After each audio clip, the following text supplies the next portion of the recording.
What's up everybody? Welcome back to Pens and Tea. My name is Carrie and today we do another top 5 video. Today is the top 5 books that I read in the year 2021. Not necessarily the best as in like the way that they're written or like, you know, the prose, the plot, whatever. Just my personal top 5 that either made an impact on me, gave me the most joy to read, basically those two things. I've read a lot of books this year, but these are the top 5 that I like just stick out to me, that I will likely read again. In fact, 2 of them I've already read before. But I'm gonna stop rambling and just get into it. I'm gonna actually start talking about them in the order that I read them. So in January of 2021, I read for the first time Meditations by Marcus Aurelius. I've done a bit of a review on this one, but never like an in-depth thing. But this one is the one by Gregory Hayes. So he's an associate professor of classics at the University of Virginia. And I'm just gonna read the back of each book. Marcus Aurelius Antonius, AD 121 to 180, succeeded his adoptive father as Emperor of Rome in AD 161. And Meditation remains one of the greatest works of spiritual and ethical reflection ever written. With a profound understanding of human behavior, Marcus provides insights, wisdom, and practical guidance on everything from living in the world to coping with adversity to interacting with others. Consequently, the Meditations have become required reading for statesmen and philosophers alike, while generations of other readers have responded to the straightforward intimacy of his style. In Gregory Hayes' new translation, The First in a Generation, Marcus's thoughts speak with new immediacy. Never before have they been so directly and powerfully presented. So, long story short, Meditations was initially Marcus Aurelius's journals. I truly believe he never intended anyone to read these ever. They were just his own journals as he went through his life as emperor, through his illness, through a pandemic, through so many trials and tribulations. And this was his journal, essentially. You know, like everything, like sure has some chapters, but they're not really chapters. They're really just like entry points. And I kind of wrote my own notes as I read each entry point. Like one of them, for example, this one happens to be book 6, part 18, The Way People Behave. They refuse to admire their contemporaries, the people whose lives they share. No, but to be admired by posterity, I can't read apparently, people they've never met and never will. That's what they set their hearts on. You might as well be upset at not being a hero to your great-grandfather.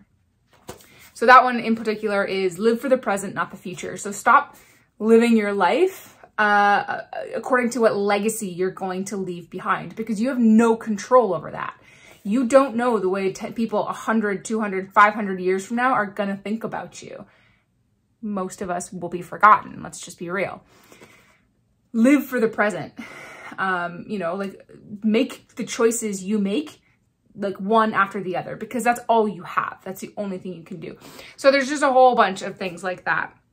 I picked this one up because I was struggling last year a lot. And I won't get too far into that, but it made a huge impact. And I do plan on reading it in the month of January. It's basically the 30th of December right now. So I'm going to probably start reading it shortly, but I'm going to make this basically a January read every year, just as a refresher. I'm really interested to go back and read the notes that I wrote into it while I read last year versus where I'm at this year. So Meditations by Marcus Aurelius. If you haven't read it before, I highly suggest that you do, because it's amazing. So another one that I read in the month of January as well was Cormac McCarthy, The Road. I had never read this before, but I had both of these books recommended to me. And I read this in like 3 days, something like that. The print is relatively large, so not like a crazy amount of content, I guess. And there's no chapters, no nothing. It's just an endless stream of words. There's a lot of like little paragraphs, but that's it. There's no chapters, there's no nothing. It's just a story, and it's heartbreaking. So I'm going to read the back for you. A father and his son walk alone through burned America. Nothing moves in the ravaged landscape save the ash on the wind. It is cold enough to crack stones, and when the snow falls, it is gray. The sky is dark. Their destination is the coast, although they don't know what, if anything, awaits them there. They have nothing. Just a pistol to defend themselves against the lawless bands that stalk the road, the clothes they are wearing, a cart of scavenged food, and each other. The road is the profoundly moving story of a journey. It boldly imagines a future in which no hope remains, but in which the father and his son, each other's world entire, are sustained by love. Awesome in the totality of its vision, the road is an unflinching meditation on the worst and the best that we are capable of. Ultimate destructiveness, desperate tenacity, and the tenderness that keeps two people alive in the face of total devastation. And that's pretty spot on. So basically, yeah, the story follows the father and son. You never even learn their names. They're just father and son, and it doesn't matter. This is truly a post-apocalyptic world. There is nothing left save for random people scattered about, most of who are truly fighting for survival. Obviously, you're rooting for the father and son. All the other bandits are considered the antagonists, but ultimately speaking, it's dog eat dog. Everyone's out for themselves. So from their point of view, the father and son are the antagonists. So it doesn't really matter. There are some gut-wrenching moments in this book, but there are also moments that are beautiful and touching. I've never read a book like this that has actually captured the emotion that I had while reading it. It is a heavy book. It's an easy read, but it is heavy. The emotion that you will go through in this is absolutely bananas. I think everyone should read it. It's pretty decently paced. I mean, it is a journey of a father and son, so it's not like, you know, an epic battles and things like that, which are gonna come later. It's peaceful. It's heartwarming, it's gut-wrenching, it's awesome. Read it. Read it. So I no longer remember the months in which I read these books, but one book that, sorry, I just moved my desk here. One book that I've read several times before, but still love and still recommend is Michael Crichton's Jurassic Park. I have read this book now probably 3, 4, 5 times, something like that. But I highly, highly recommend it. Again, I'll read the back real quick. An astonishing technique for recovering and cloning dinosaur DNA has been discovered.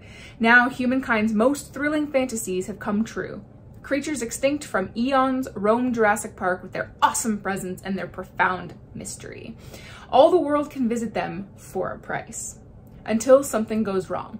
In Jurassic Park, Michael Crichton taps into all his mesmerizing talent and scientific brilliance to create his most electrifying techno-thriller. So if you've seen the movie, which, let's face it, the majority of people have, and you enjoy it, then I highly, highly recommend that you read it. I want to say about the first third of the book, the movie is fairly accurate to, and then they take 2 left turns. There are a lot of differences between the book and the movie. I understand the differences that were made, and a couple of them I actually prefer. So for example, the children in the movie, Timmy is younger, and I'm forgetting her name right now. Ellie? I don't remember the daughter's name right now. But anyway, she's older. In the book, it flips. In the book, Timmy is older and the daughter is younger. But just little things like that. Some of the pacing, some of the plot, they've changed again to quicken the movie to make it more exciting. There's a lot of storylines that happen in here that don't in the movie. I'll spoil it. Somebody dies at the end of this one who doesn't in the movie.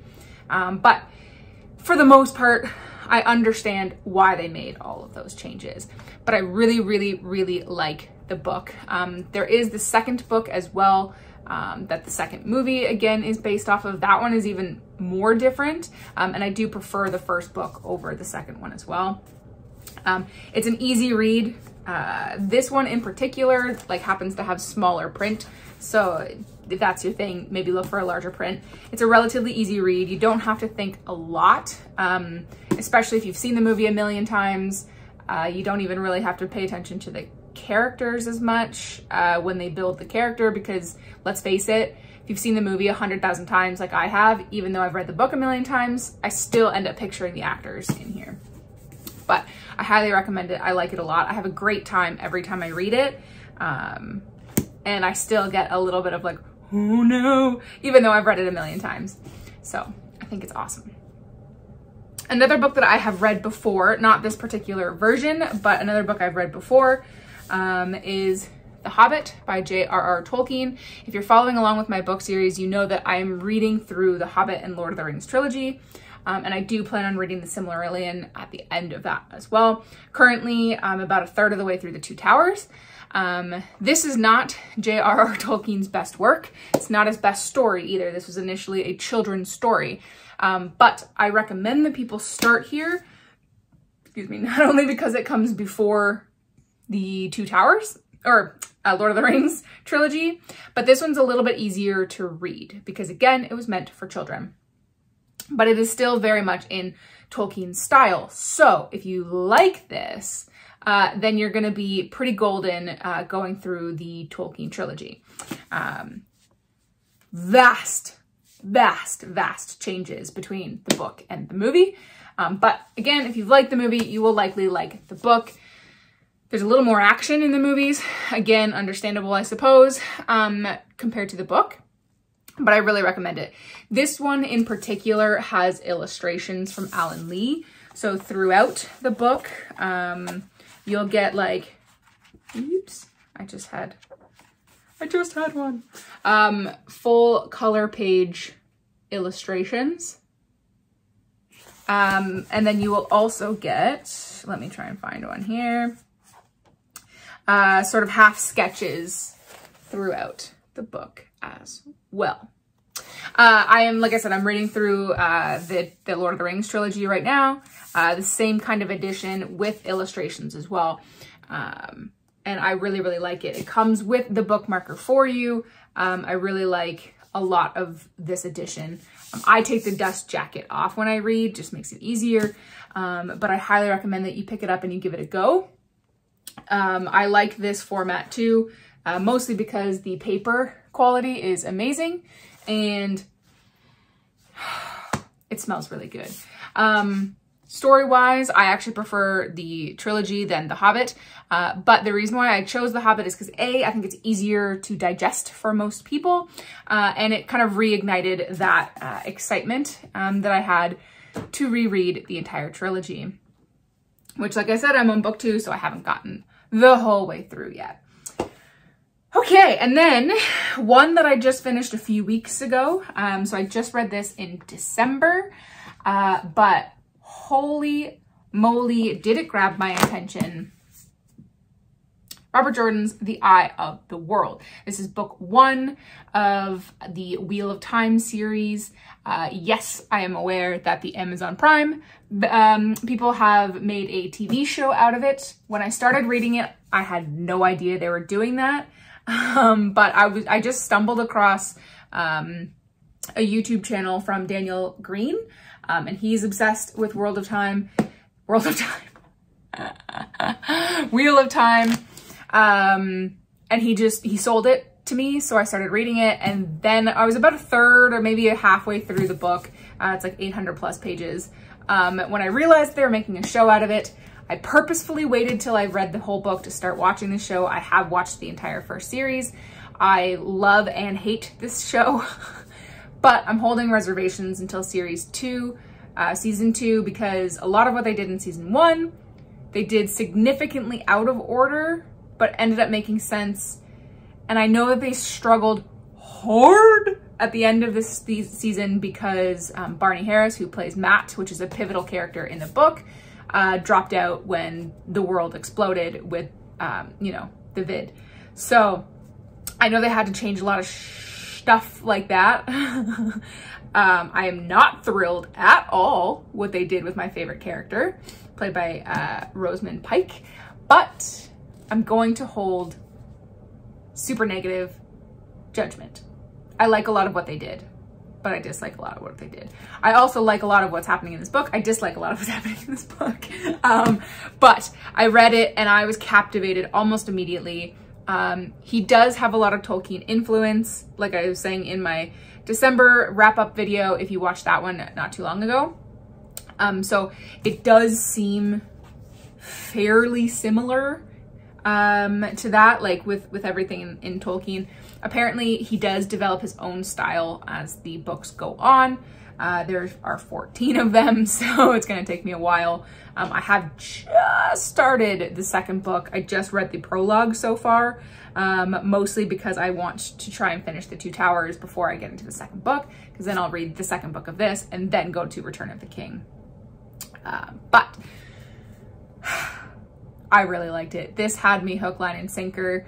For the vast majority, I really enjoyed the pacing. It is slow in some spots, but I like those slow spots because then it gives you time to breathe with the character, which if you have watched the show and you haven't read the book, you're gonna have a hard time, I think, connecting with the characters because they didn't do any of that, whereas there's a ton of that in the book. So just know that going in. But I highly recommend this book if you like fantasy, because I will say this has a place in my heart. The whole series has a place in my heart. It will never leave. I will always adore The Hobbit and the Lord of the Rings trilogy. I will always recommend it. I will probably reread it every few years, but thus far, I think this is better.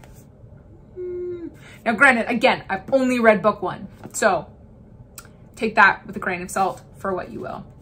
So my top 5, Robert Jordan, The Wheel of Time, or like The Eye of the World, just happens to be the first book. J.R.R. Tolkien, The Hobbit / Lord of the Rings trilogy. Michael Crichton's Jurassic Park. Cormac McCarthy's The Road, and Marcus Aurelius' Meditations. I have never read a different translation other than Gregory Hayes, but what I have learned throughout my research when I bought this, this is the most contemporary, so it's the easiest to sort of understand. So I do recommend that you get this one if you've never read it before. So that is my top 5. Like I said, they're not necessarily the best books of all time, but they're the ones that either connected, like, you know, made a bond with me, or I just had pure and simple the most fun, the most enjoyment reading these. I plan on reading a short ton of books this coming year, so stay tuned for all of that. If the camera angle is different, I apologize. I had to answer a phone call as I was wrapping up this video. So yes, all of these 5 I highly recommend. I do plan on reading a ton more all of next year. I plan on continuing to do my book wrap-up, most popular pen and ink combo at the end of each month. So stay tuned for that. I really enjoy doing these, so I hope that it continues to pick up traction because it's wonderful. I absolutely love it. Like I said, there are some months where I will read 4 or 5 books, then there's some months where I literally only read 1. I mean, it's way easier to get through like a book this size versus a book this size, you know what I mean? So it also depends on if I have any time off from work, that kind of stuff, but I definitely plan on continuing to do it. So if you like this video, hit that like button. If you haven't done so already, do hit that subscribe. Pen and ink videos every Monday and Friday, and then anything to do with books are on Tuesdays. Stay tuned for some videos coming up explaining how I'm going to start a Patreon soon. I'm very excited for that. And as always, just plenty of content. Have no fear. I'm not going anywhere. All right, guys. Thank you for watching. If you're still watching literally me ramble this outro, then you're the reason why I make these videos. And as always, I'll see you next time. Bye.